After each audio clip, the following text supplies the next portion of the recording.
ناظرین، یہ سٹوری دوسری جنگ عظیم کی ہے جو پاکستان کی موجودہ صورتحال سے بالکل مماثلت رکھتی ہے۔ دوسری جنگ عظیم کے اختتام پر جرمن فوج کو فرانس خالی کرنے کا حکم ملا تو جرمن کمانڈنٹ نے اپنے افسروں کو جمع کر کے کہا کہ ہم نازی جنگ ہار چکے ہیں، فرانس ہمارے ہاتھ سے نکل رہا ہے، یہ سچ ہے۔ اور یہ بھی سچ ہے کہ ہم شاید اگلے 50 برسوں تک جرمن واپس فرانس میں داخلے کی اجازت ہمیں نہ ملے۔ اس لیے میرا حکم ہے کہ پیرس کے عجائب گھروں، نوادرات سے بڑے نمائش گھروں اور ثقافت سے مالا مال ہنرمندوں سے جو کچھ سمیٹ سکتے ہو سمیٹ لو۔ جب فرانسیسی اس شہر کا اقتدار سنبھالیں تو انہیں جلے ہوئے پیرس کے علاوہ کچھ نہ ملے۔ جنرل کا حکم تھا کہ سب افسر اور جوان عجائب گھروں پر ٹوٹ پڑے اور اربوں ڈالر کے نوادرات اٹھا لائے۔ ان میں ڈونچی مونالیزا کے مجسمے سے لے کر حتیٰ کہ تصاویر سب شامل تھے، اور جو کچھ ہاتھ لگا تھا اسے اٹھا کر لایا گیا تھا۔ جب عجائب گھر خالی ہو گئے تو جنرل نے سب نوادرات ایک ٹرین پر رکھے اور ٹرین کو جرمنی لے جانے کا حکم دیا۔ ٹرین روانہ تو ہو گئی، لیکن شہر سے باہر نکلتے ہی اس کا انجن خراب ہو گیا۔ انجینئر آئے، انجن ٹھیک کیا اور پھر ٹرین روانہ ہو گئی، لیکن 10 کلومیٹر طے کرنے کے بعد اس کے پہیے جام ہو گئے۔ انجینئر آئے، مسئلہ ٹھیک کیا اور پھر ٹرین واپس روانہ ہو گئی، لیکن چند کلومیٹر کے بعد اس کا بائلر پھٹ گیا۔ انجینئر آئے، بائلر مرمت ہوا اور ٹرین واپس چل پڑی۔ ابھی تھوڑی ہی دور گئی تھی کہ اس کا پریشر بنانے والا پسٹن جواب دے گئے۔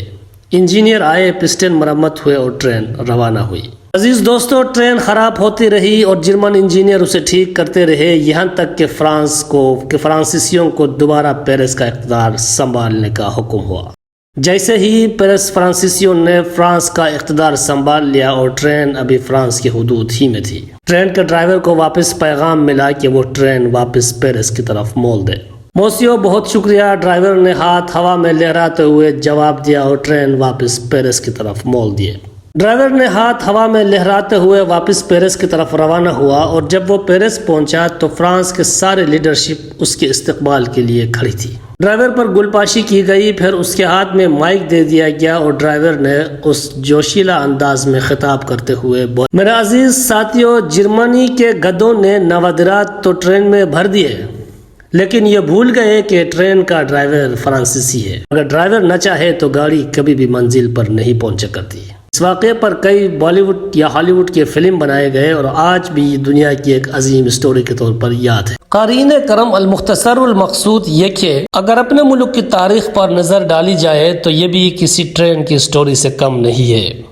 کبھی انجن فیل ہو جاتا ہے تو کبھی پہیہ جام، کبھی پسٹن پھٹ جاتا ہے تو کبھی بوائلر۔ پہلے دن سے اب تک بحران ہی بحران میں گھیری ہوئی ہے۔ ٹرین کا ڈرائیور اصل میں کوئی اور ہے جو اس سے منزل مقصود تک پہنچنے نہیں دے رہا۔ اس لیے ہم سب کو مل کر اس ڈرائیور کو ڈھونڈنا ہے جو اس کے لیے پشتون، بلوچی، سندھی، پنجابی یا پارٹی وابستگی سے بالاتر ہو کر پاکستانی ہوگا۔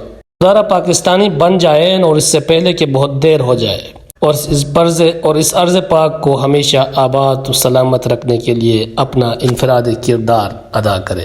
شکریہ۔